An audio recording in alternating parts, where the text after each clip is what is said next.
Absolutely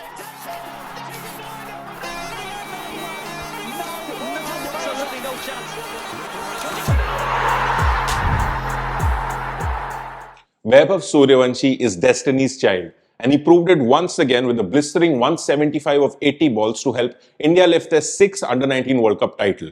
Now, India were dominant throughout the tournament, Ayaz, but especially more so in the final, posting a humongous 411. So, the future seems to be in safe hands, right? Well, absolutely. And not just Vaibhav Sooryavanshi. I mean, he's obviously a prodigy because he's not just made runs here in this tournament, and this matters a lot, but also in the IPL when he's played. And everybody's kind of been watching his progress, and he's just been going from strength to strength. But it's not just him, as I mentioned. There are a clutch of other boys who impressed during this tournament. Ayush Matre may not have had a great tournament, but he was the captain. He had a decent innings in the final. There's Vihan Malhotra. There's Kundu, who's done extremely well, Hinal Patel. So I think, Anirudh, that we're going to hear a lot more about these boys. And remember, 2027, there is an ODI World Cup coming up. I dare say there are a few of these names that we've got familiar with in this tournament might be featuring there. So my kind of warning to the Indian players who are already part of the ODI team is don't take your places for granted for 2027 because some of these guys are already snapping at their heels, trying to get an international cap. And maybe in a few months from now, you'll find maybe at least one or two might be playing for India. Yeah, and on that, specifically for Sooryavanshi, now there is an ICC rule that says you have to be at least 15 before you play for the senior national team. And but he'll reach that milestones in a couple of months, I think. But the question remains that do you actually push him into the senior T20 side as soon as possible, or do you hold off because there is no dearth of talent? I mean, this is a team where Yashasvi Jaiswal can't find a spot, right? Yes. And look, just to kind of be a little more rational about or a little more cautious about the kind of exploits Vaibhav Sooryavanshi has accomplished in the past year. There's been no dearth of prodigies in Indian cricket, but not many have made the cut. I mean, what I call widely the Sachin Tendulkar syndrome. When he burst onto the international scene at the age of 15 plus, less than just about 16, the mindset changed. Earlier, parents, coaches, elders, former players, selectors were all worried about grooming or blooding such a young talent. But Tendulkar, the kind of success he achieved, starting from his first match and then playing on for 24 years, completely altered that. In that Tendulkar syndrome now, when young mums and dads take their kids to the Maidans for being coached, they say, "Hamare ladke ko Tendulkar bana do." But as you and I know, and everybody knows, not all prodigies become Tendulkar. There have been lots of players, quite a number of players actually, who promised so much when they were under 16, under 19, and then didn't quite go on to fit the, to make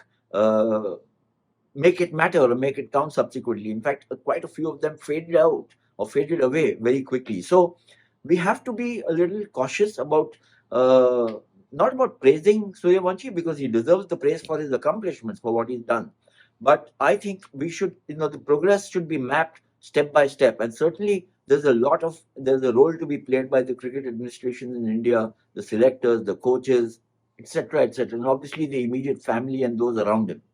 Yeah, and as I see it now, I think the IPL is the tournament with like the highest stakes tournament, the most competitive tournament that he's played in, and he excelled in that in his first season. But as you often see, it's the second season when now for the first season he came out of the blue. Maybe the other teams didn't know about it, but if he continues to deliver in the second season, when the analysts have gotten a hold of him and the bowlers know where to bowl to him, if he does it again, then maybe you can consider doing so. But we'll keep an eye on Vaibhav Sooryavanshi as everyone is. But let's move on lastly to the World Cup, the T20 World Cup, which is starting today. It's actually begun as we're recording. Pakistan and Netherlands are playing right now. There's another match between West Indies and Scotland. But India also kick off their campaign today against the US. And Bumrah seems to be out with a viral fever, and Mohammad Siraj, who himself came in to replace an injured Harshit Rana, will likely step in for Bumrah. And for all the Sanju Samson fans, he might not be playing, and Ishan Kishan might be favoured at least in the first few games, depending on how he goes. So, what are you expecting, and what are you looking forward to from India in this first match? I mean, look, jokingly, it's being said in Mumbai. that is going to be India versus India B, because there's so many players in the US team who have got, Yeah. who have Indian origin, so to speak, or trace their ancestry here. So it's a bit of a joke. But look, don't forget, the USA had beaten Pakistan in the previous World Cup. Yeah. So in this format, in any case, as we know, you can't take any opposition lightly.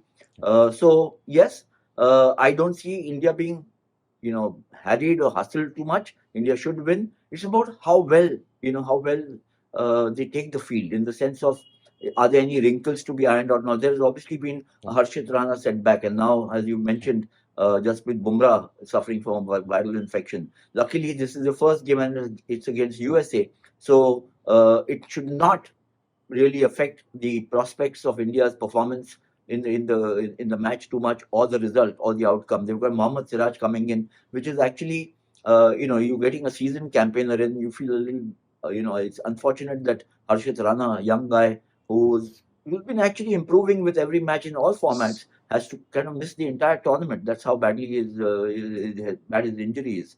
But India need to get off to, for want of a better phrase, I'll use a cliche, of flying start.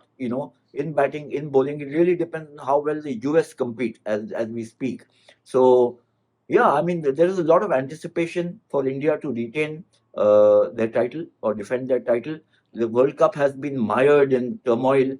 There's, Bangladesh pulling out, and then there's Pakistan threatening, so far still not yet announced by the PCB that they won't play India, but there is a government of Pakistan notification some days back that they won't play India. So one major team not playing, the marquee match of the tournament likely not to be held. It's been a it's been a tournament which some sheen it has lost, but hopefully we'll get beyond all the politics surrounding it and see what I hope is actually a great tournament ultimately, all told. Yeah, and strangely enough, the US team has both Indian and Pakistani origin players playing together. So make of that whatever you will. India Pakistan match scheduled for the 15th. Yeah. As I understand, parlays are still going on. So, Yeah. at this point in time, it looks a little tough for the match because they've taken a stand. I wish that politics hadn't been so intrusive in sport, but there it is. But if the parlays are going on, and if Pakistan and India do play the match in Colombo on 15th, then I think it's a great step ahead for how the sport is run, because ultimately the sport should not suffer, the kind of consequences that may happen or arise out of politics. Yeah, well said. And we'll get back to you after India's next match against Namibia next Thursday. So that's it for this episode of Sports Room. We'll see you next time. Thank you. Take care. Bye-bye.